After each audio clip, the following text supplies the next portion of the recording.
Broadcasting to the world, this is On Call with Chad McCall. In our show, we bring you inspiration, strategies, and insights on how to start, grow, and scale your business. It's drastically changed my life. The show is so informative. I just love it. It's honest. It's helped me grow as a person. Real talk about life, lifestyle, society, and living limitless. Learning from the top influencers across the world, along with industry experts, authorities for you to live your greatest life. It's time to level up. I'm ready. I'm ready. I'm ready. Here's your host, best-selling author and mentor, Chad McCall. Hello, everyone. Today's a great sunny day here in Arizona. I applaud you, business owners, entrepreneurs, CEOs, and side hustlers for being here listening to me, as I call awesome people from all industries. As with every episode, I want to bring value to your life and your business through these powerful conversations. There's always something in these discussions for everyone. Today, I'll be calling a friend of mine for many years that I can't actually even remember how we first met. I think it was on a cruise ship or something, but he's an NCAA national champion, 16-year NBA player, public speaker, singer, songwriter, actor, current game analyst for the Utah Jazz, and a podcaster. Today, I'm going to start the conversation about how it feels being a long shot, an underdog, a real Cinderella story of sports history. And we're going to talk about the mindset of a champion, preparation, and finally being a leader on and off the court. So hang tight while I get Big T, number 41, Thurl Bailey, on the line. Hello, Siri. Hello, Chad. Will you give Thurl Bailey a call? Of course, I would love to call Thurl Bailey. Hello? Thurl. Chad McCall. What's up, Big T, number 41? How are you today? I'm doing really, really well, man. I'm a little bit sad. I'm happy for you. I'm a little bit sad you moved out of Utah. You found a new home in Arizona, but I get it, man. I get it. I love Arizona as well, but we miss you here. Well, good. I have got you on the podcast, and the listeners are probably just as excited as I am to hear you because, man, I'll tell you, when you talk, I mean, everybody listens, man, from just everyone hearing you on the radio to the Jazz every night from the game nights. And just, you're always one of those powerful presenters and speakers, and me having you at some of my events and things, just, I'm excited to talk with you today. We could talk forever about all kinds of stuff, but today's talk, I want it to be a little bit more about mindset, more about preparation, some of the things you went through in life to get to where you are now. Because I'm going to have you back 20 times, I'm sure, to talk about all different topics. But today, I mean, there's a lot of things going on in the world, man, and society. And I felt this would be a great time for you and I to talk about it. There is a lot going on, Chad. I mean, a lot. And not all of it's good, but I think it's all meaningful, depending on how you receive it and absorb it and act on it in ways that maybe only you can. So, yeah, there's a lot going on, and you talked about mindset and preparation. Those are things that are very important to me. So I'm excited to talk to you about all those things. Well, let's talk about 1983 national champions. People have seen the Sports Center 30 for 30 on the team, maybe if they haven't, of what you guys went through. But I kind of just want to ask you a few questions about that to fill people in that may not know that story. You guys were a total underdog. I mean, I don't think there was any thought or any talk or hype or anything about your team even making it to the tournament, let alone winning a national championship that year, was there? That particular year was kind of the culmination of a lot of preparation and a lot of things that kind of came about. Not all of them good news, but our coach, Jim Valvano, who was, people know him now by his legacy is the Jimmy V Foundation. But he hadn't been our coach for very long, maybe a couple of years before that. But it really started with preparing our minds and preparing every practice and every game for the ultimate goal. And his ultimate goal was no less than a championship. So from that day, 2 years before that championship, we were all being prepared and groomed to win a championship, not to win, 10 games that year or to win an ACC championship. He was grooming us for the dance, the top spot. And that sounds a little bit interesting because, most coaches like to prepare for the preseason, prepare for the conference, prepare for a game. But the ultimate goal for Coach Valvano was always keep your eye on the national championship. There's a lot of things we have to do in between, but I want to get you guys thinking about how that looks and feels and how you would act if it happened. And that's what we're going to prepare for. From me knowing a little bit more about your story and talking to you in depth about it, the way he prepared everyone, just by coming in and telling people and preparing, I know there had to be some resistance. Like when you first heard him say, "Hey guys, we're going to start preparing for winning a national championship," you got to get the people around you, your support system, your teammates. I mean, the staff, you kind of have to have a buy-in process, right? Everybody mentally has to buy into that too, right? I mean, was there any resistance? Were there people like, "Hey man, are you crazy?" What were their thoughts? It's a great question, Chad, and it's a great point because when I first went to NC State, Coach Jim Valvano wasn't there. He didn't recruit me and the other guys that year. We had about 9 or 10 guys left from my freshman year, and the coach that recruited us all left and took another job. His name was Norm Sloan. So we were pretty upset. I mean, I remember I was ready to quit. I was ready to go home. I called my mom. I said, "Mom, Coach Sloan just left, and I'm not sure what to do now. I don't know who they're going to hire. So I'm coming home," I told my mother. And I remember the conversation because she said, "Son, you may be going somewhere, but you're not coming home." And so she said, "You're going to stay there. You're going to get your education. Whoever they hire, you're going to give him a chance. You're going to listen to him. He might have something that you like about him." So I stayed at Mom's request. And we're all sitting in this room, Chad, and you could read our posture. You walk in the room, you know that if my arms are crossed and my feet are stretched out and my head's looking down, then I don't want to hear it. And most of us were like that. We already had this posture, this position of we're not ready for change because, change is difficult for a lot of people. And so he walks into the room and starts talking this dream stuff. And I can tell you right now, one thing that he said, I want you guys to listen to me for just the next 20, 25 minutes, because I know you don't want to be here. But if when I finish, you guys want to leave, to transfer, I'll sign your release. That was a big risk. It's a big risk for a coach just coming in to say, if you don't want to be here, I'll sign your releases. That's almost your whole team.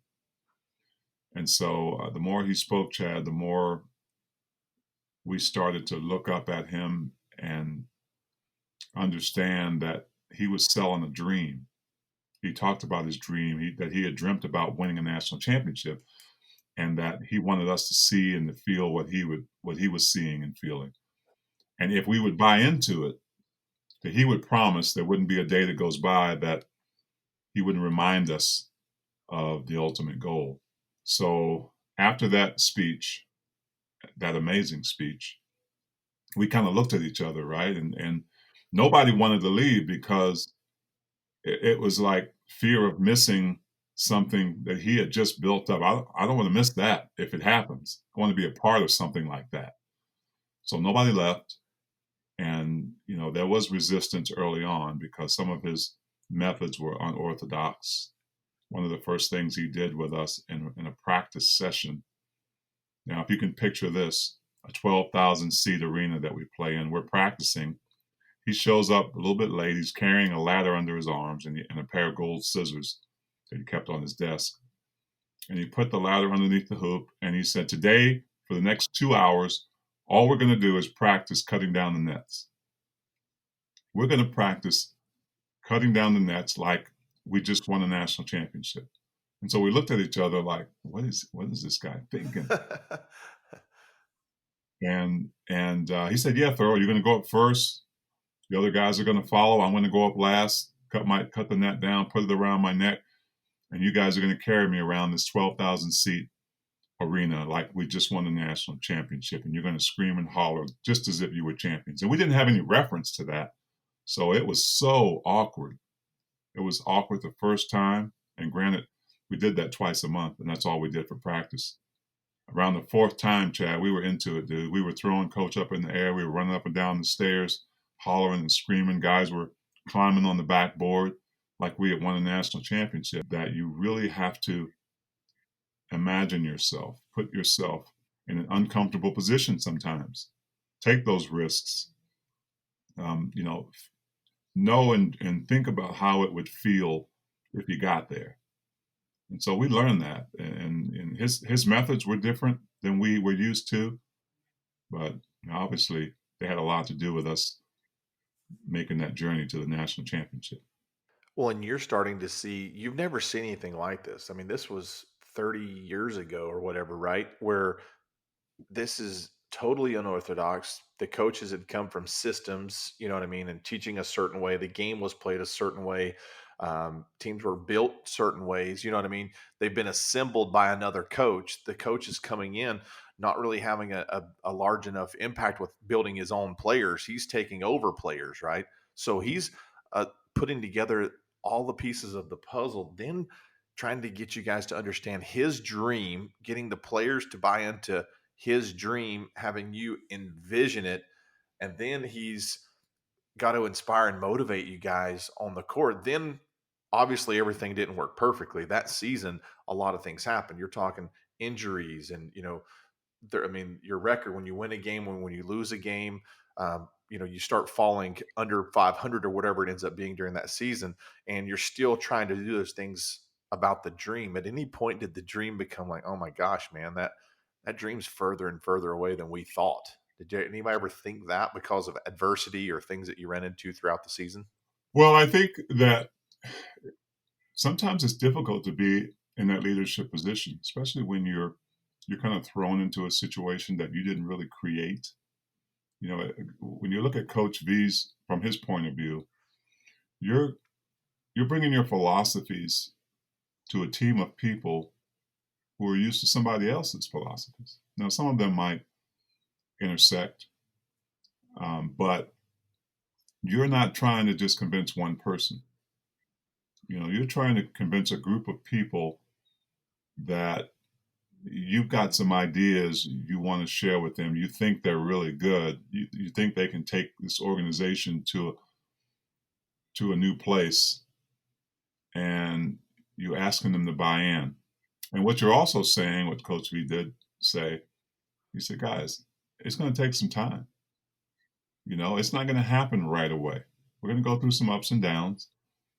We're going to win games that we probably shouldn't have. We're going to lose games that we probably shouldn't have lost as well. And so, he really made sure that picture he painted wasn't just a rosy one, right? There were difficult times. One of our best players, Derek Wittenberg, went down early in the season against University of Virginia and Ralph Sampson. He had scored like 27 points in the first half, and it was one of the first times that we were able to beat this team. And he went down and broke his foot, landed on another player's foot, broke his foot, and we just thought our season was going to be over because we just lost a big piece of the puzzle.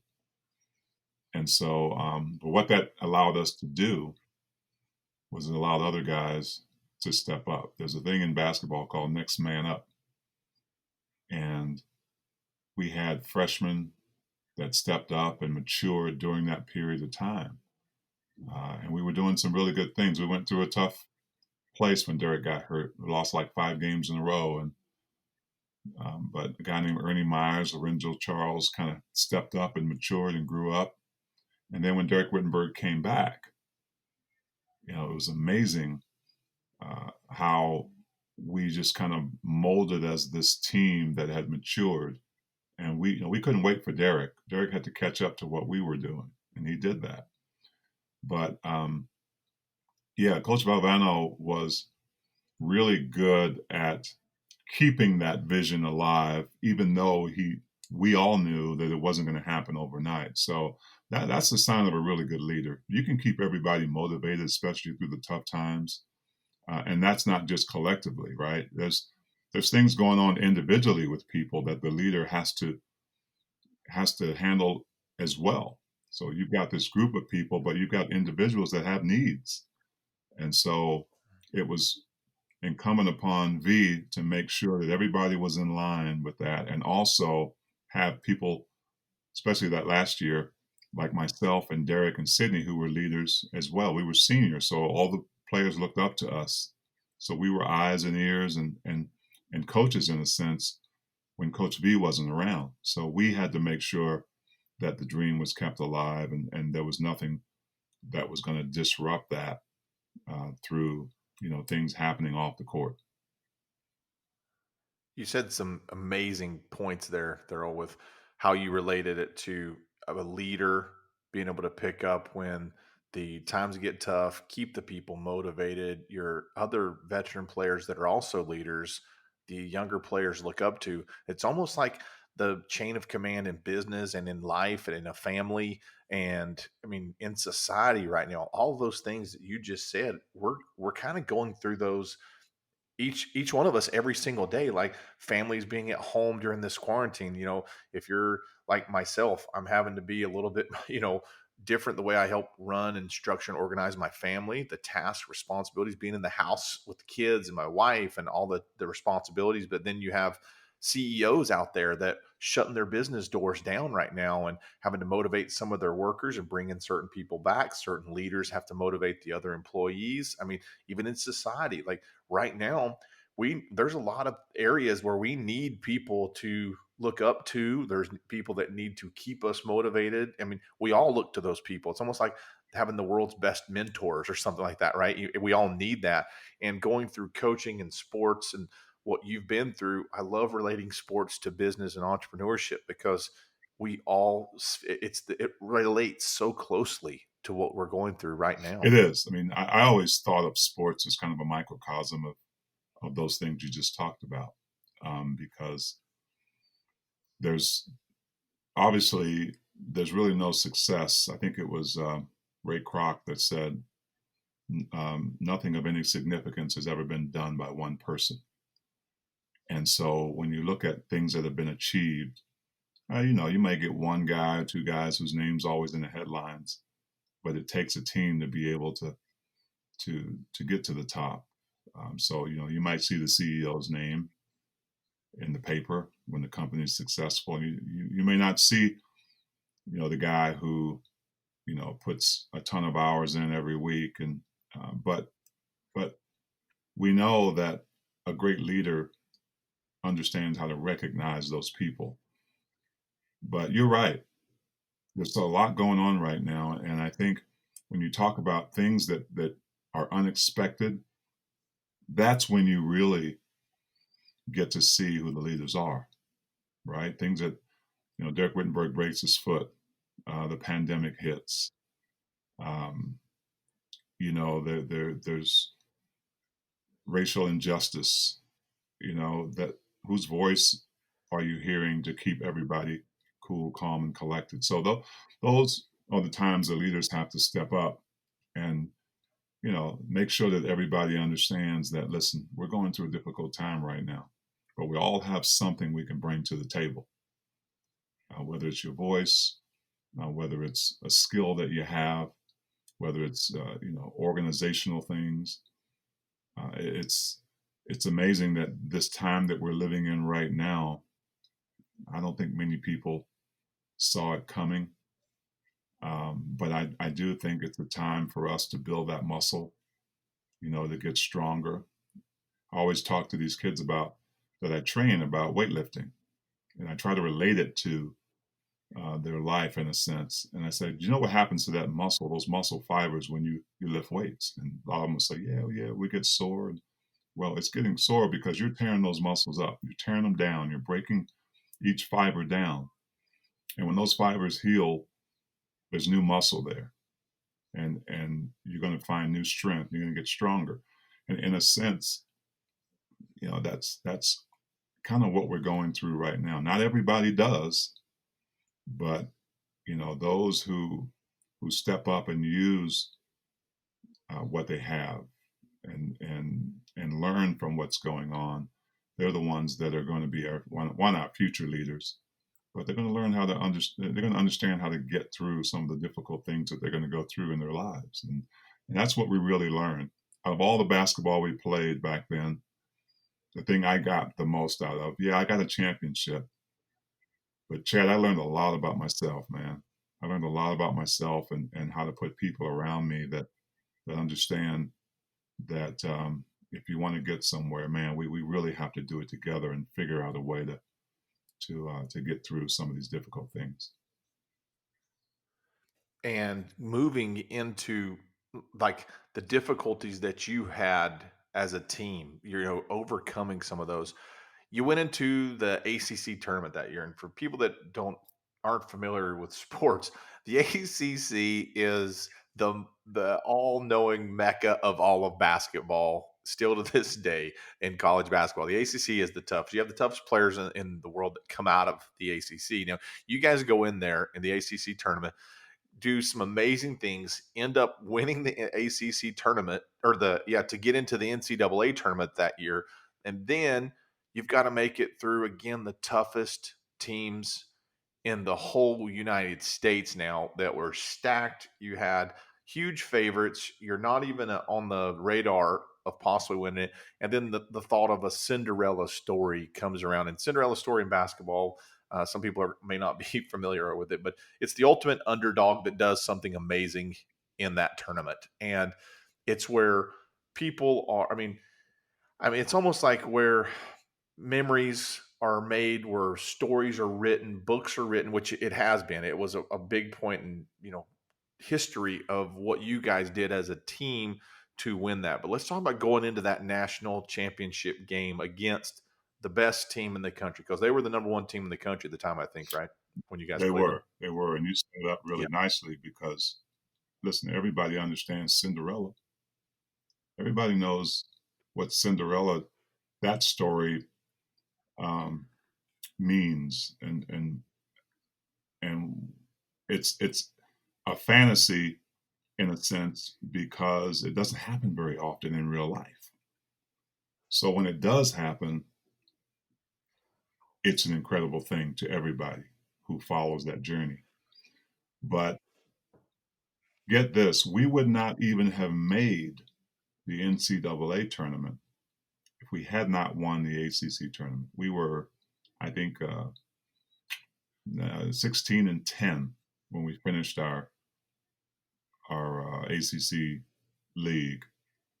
We finished our regular season, and 16-10 at that time, with all the teams with better records, we didn't have play-in games back then, would not, I don't believe, gotten us into the tournament. So we had to rely on winning outright the ACC tournament, which wasn't an easy task because at one point or another, University of Virginia was ranked number one. They bounced kind of back and forth. At one point or another, North Carolina, University of North Carolina, who had, of course, Dean Smith, who was a legendary coach, a guy named James Worthy, had a guy named Brad Doherty, who became a great NBA player, Sam Perkins, who became a great NBA player, and the other guy escapes me, Chad. Maybe you can help me out. There was another guy on that team. Oh yeah, Michael Jordan was on that team. So we had to get through some great teams to even get into the NCAA championship. Well, we won the ACC championship, and it was just an amazing, amazing thing. And then we go through, several games, really tough games. First game was Pepperdine, then we get through UNLV, and we come to Utah and get through University of Utah, and we have to play Virginia again. But we end up going to the Final Four. It was us and Louisville, Houston, and University of Georgia.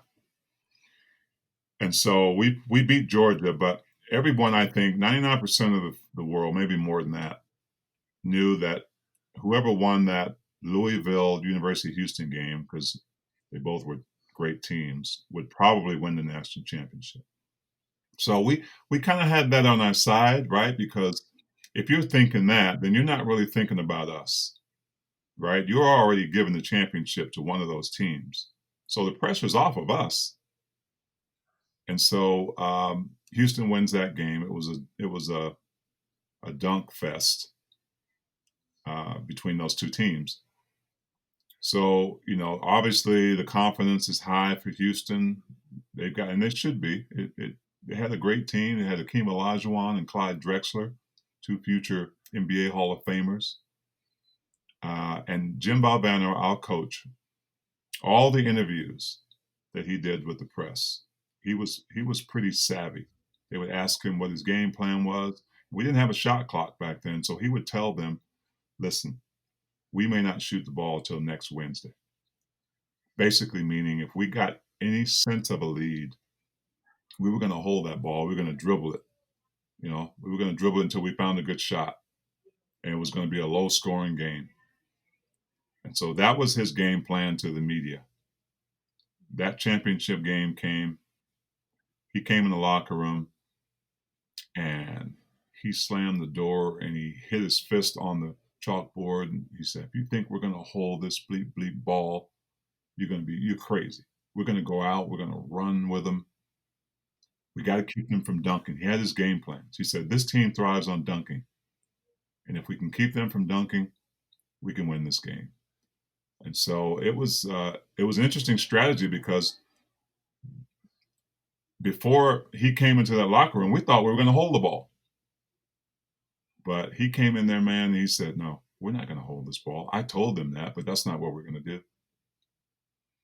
And then it was on, and obviously the rest is history. It came down to a last-second dunk by a heroic teammate, Lorenzo Charles, and it was so amazing to watch the sea of fans, NC State fans, rush the floor. And I fell to my knees, and someone grabbed me and helped me up.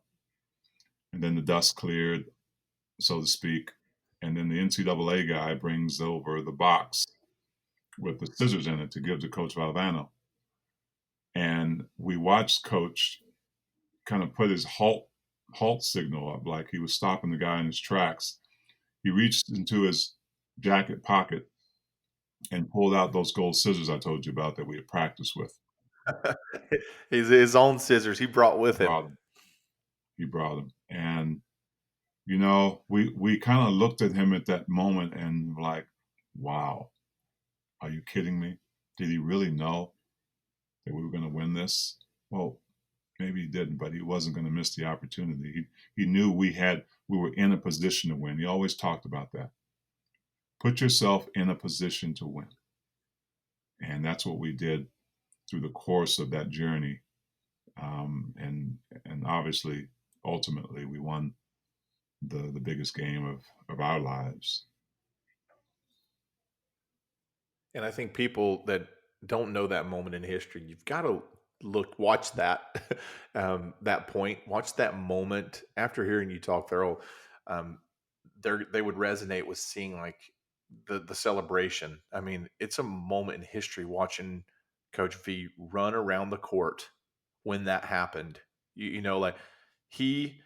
I can still remember today, and people that, if you don't know, listeners, I am from North Carolina originally. That's why I have such a connection with this story, because I remember when it happened.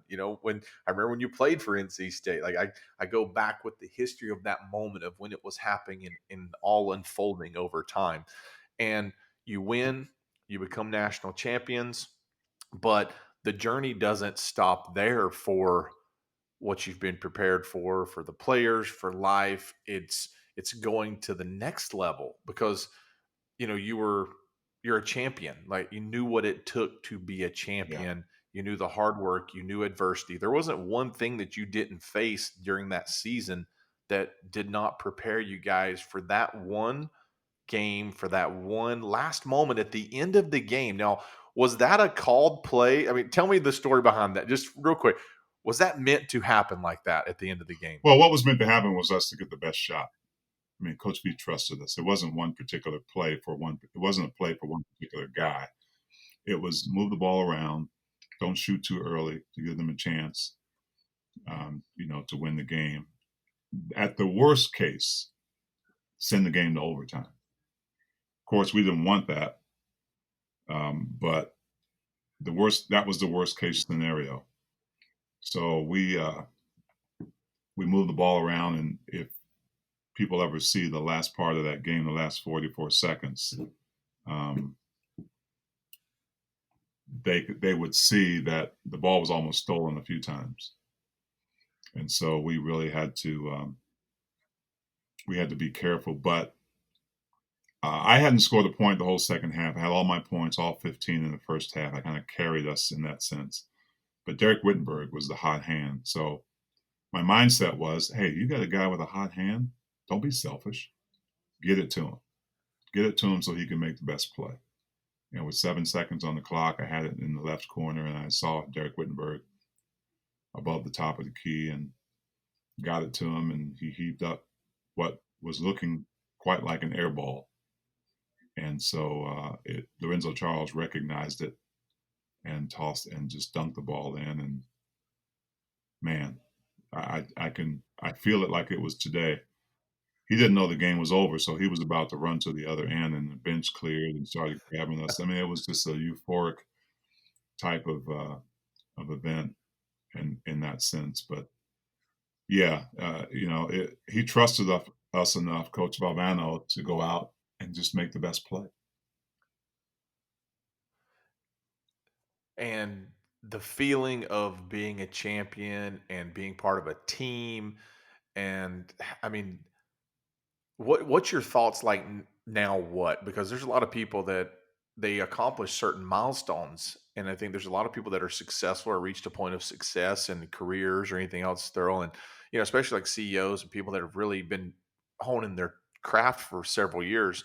They've reached that point, and then they hit a goal because that was the only thing that you'd been preparing for, is that goal. When it's accomplished, what goes through your mind like after that? I mean, okay, you've won the championship, the team's, the season's over with, you're a few weeks or months after the goal's accomplished. You've been driven, you've been pushed towards a goal, you've been motivated, you've been inspired for this one big event. And now the players, like, how do you find what that next phase is going to be? And I'm relating that to people like going in through life right now. They've accomplished certain goals or they've reached certain things. And how do they get remotivated? How do they get a new goal? How do they reach for that next venture of cutting down the nets in the second part of their life, like you did?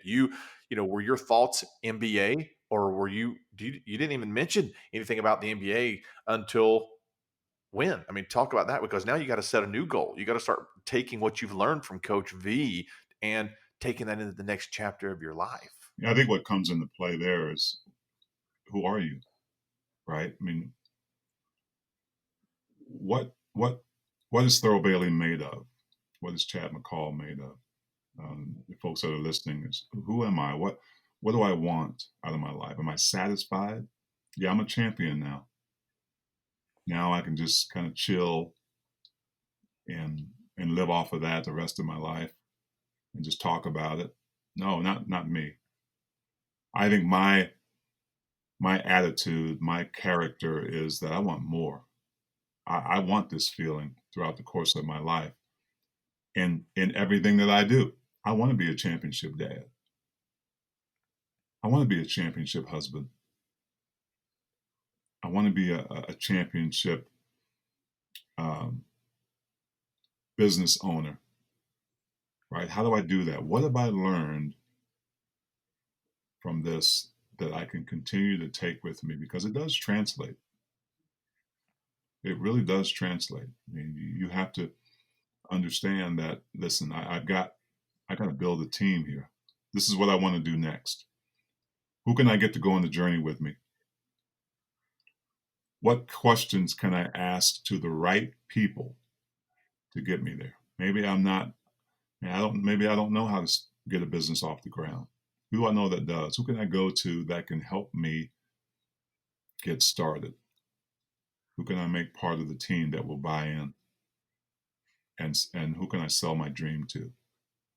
And so those are things that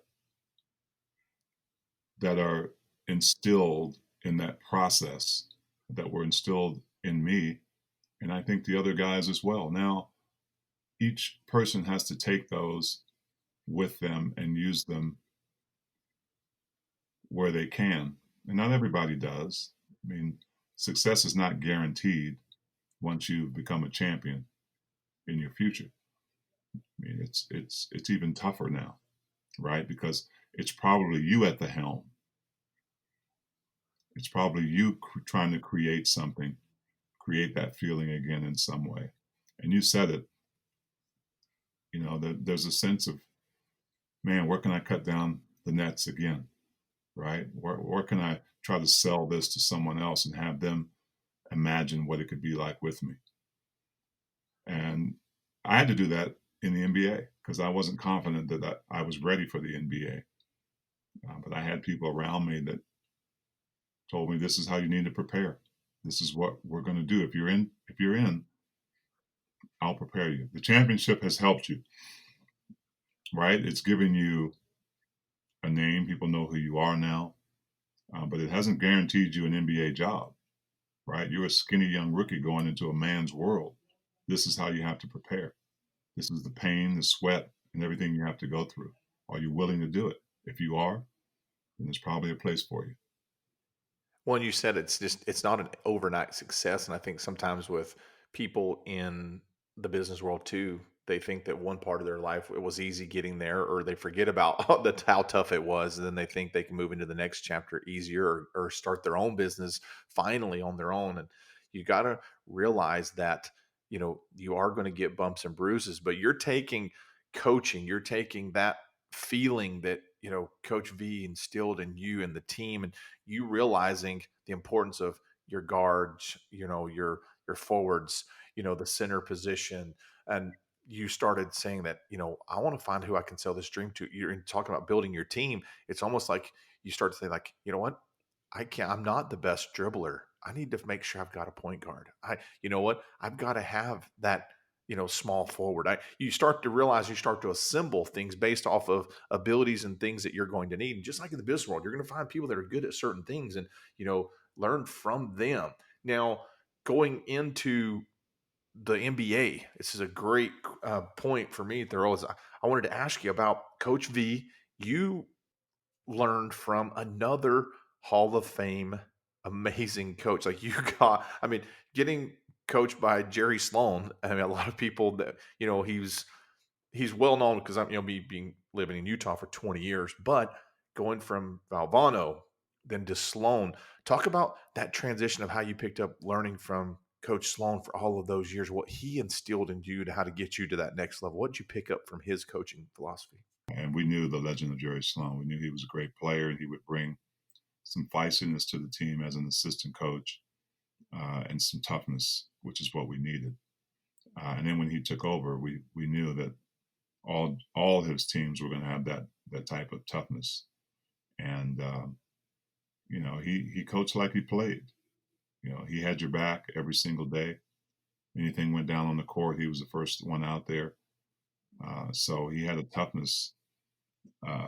He had a toughness with him that just trickled down to the team. And I think that happens a lot, in any organization.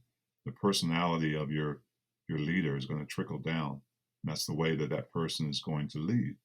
So, if that leader is soft, if that leader is not knowledgeable of the game and tries to fake it, those things are going to show. And so, V was tough as nails. We lost him recently, but he was an amazing man off the court, very funny individual, someone you love to be around. But his toughness lives on in me and everyone else, like John Stockton and Karl Malone that he coached on the way. In my situation, my case, you learn how to grow and be a man, and you apply all those things they taught you about leadership, those things about toughness, those things about tenderness, right, in certain situations, those things about time, like giving people the time. Now, you might not have a lot of it, but if somebody needs a word of encouragement, that doesn't take a lot of time. and you've got a platform to which you can use in a very powerful way. And I think all those leaders taught me the same thing, to go out and be the best you can be, knowing that as a player, I had to be different on the court. I had to be strong. Sometimes I had to be a protector. I had to be sometimes just really unconscious as far as my opponent goes. I had to do my job because I know my opponent was going to do theirs. So I just had to go out and do my job. And so learning all those things from those people have helped me to be a total person, right? To be a total person, to have something of value like the platform that I've built, that I've had created through those people, to do some good, man, and to hopefully help their legacies live on as well. Well, Thurl, I've kept you on here longer than I thought, but again, like I said, I'm going to have you on a bunch. We got so much more to talk about, and when I get with you, we can talk for hours and hours about all kinds of stuff and your insights. You've been a friend, a mentor to me, and I appreciate the time you've spent with us today and the listeners. I hope they can all take something, sports, non-sports, business, entrepreneurship, life. I hope they can all take something from this. And if there's any one piece of advice, just one thing you could give someone that's maybe not, they don't understand sports as well and the commitments and the competitive side of it. But if you could give an entrepreneur one piece of advice, Thurl, what would be one thing you would tell them to help prepare and keep their motivation and inspiration? Wow. I would, it's tough to narrow it down to one thing, but if I had to choose one thing, I would say that if you can figure out a way to continue to be a visionary, right? Use that imagination. There's so many ideas and that haven't even been. You think that where we are today with technology and ideas that it might be all tapped out, but I would say no. I would say just continue to be a visionary and continue to be enthusiastic about what you want, and that boils down to one word: passion. Have a passion for something. I tell these kids, listen, you're going to do a lot in your life. If you don't have a passion for it, then move on until you find something that you can be passionate about, right? Maybe it's to be an entrepreneur, maybe it's to serve other people, but find out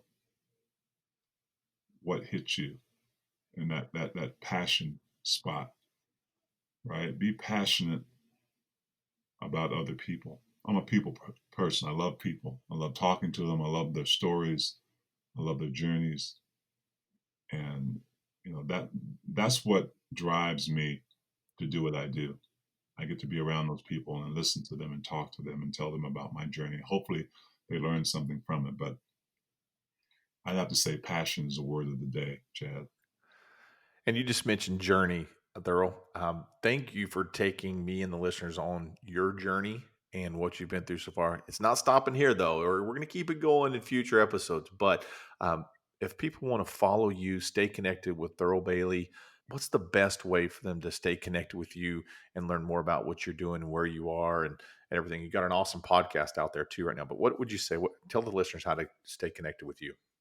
Social media is probably the best way. I'm on Twitter at Big T Bailey, and I'm also on Instagram at Big T41, spelled out.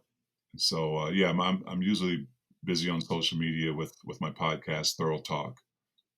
Well, I do talk about get other people's stories and journeys and how they can help all of us. Dr. J was my last guest.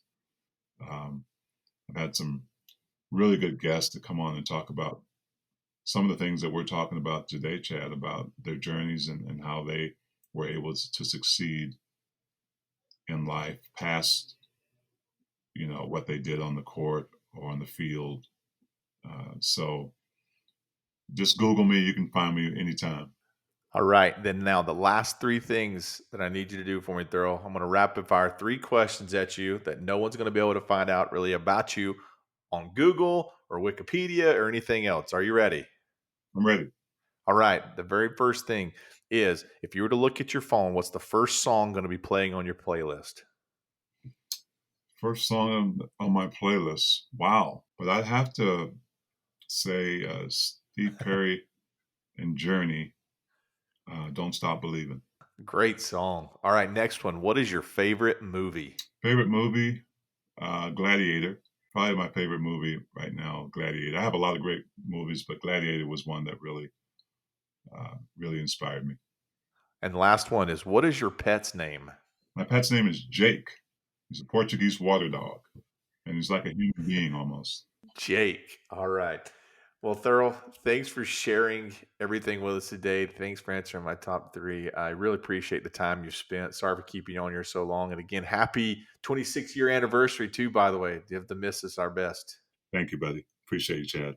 I appreciate you. And don't forget, Thurl, you were always on call. Thank you for listening, and we hope you enjoyed today's episode. Don't forget to subscribe, and remember, friends, you are always on call.